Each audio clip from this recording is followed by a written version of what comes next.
In the previous section, we saw how to publish the changes that we have made in our Cloud9 workspace to our GitHub fork.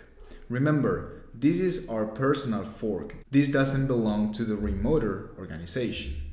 So, to submit your project, what you will do is publish this local fork to our organization. The way to do that is going to be through a pull request. A pull request is something made by GitHub, and it's a way for a fork to publish changes to a central repository. Think about a big open source project, for example, the Django framework. When there are too many people working on the same framework, it's dangerous if they are all working in the same central repos. So what happens is that GitHub will let us create forks, as we did with this group project, and then once we know we have something to publish, we will just send a pull request to the central repo.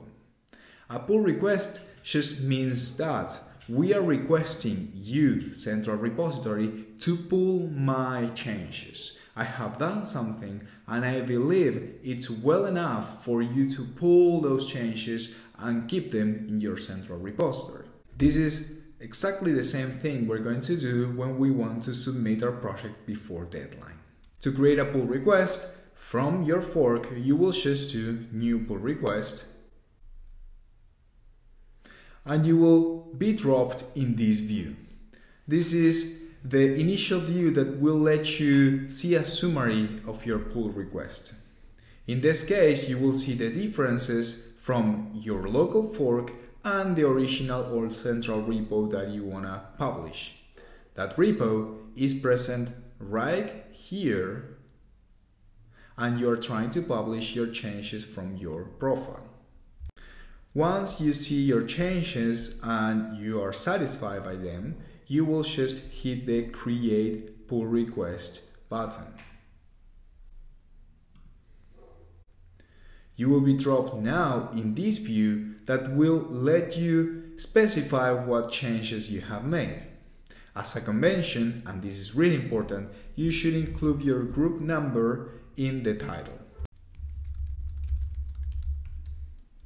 Inside the comments, you will need to specify who is working in this group. For example, now we are ready to publish or send this pull request to our GitHub repository.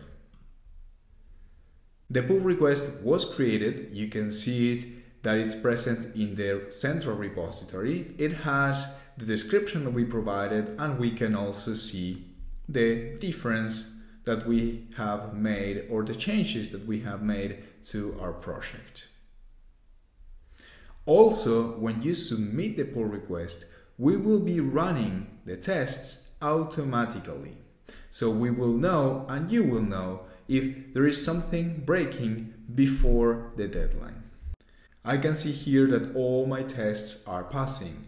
I can take a deeper look in the Travis integration server. As we told you, we are running your tests in pretty much every Python version out there, 2.7, 3.3, 3.4, and 3.5. If there is any error, you will be able to see that particular test failing right here. You can also see a coverage report of this particular test case. This is the way you will be submitting your project, just with a pull request.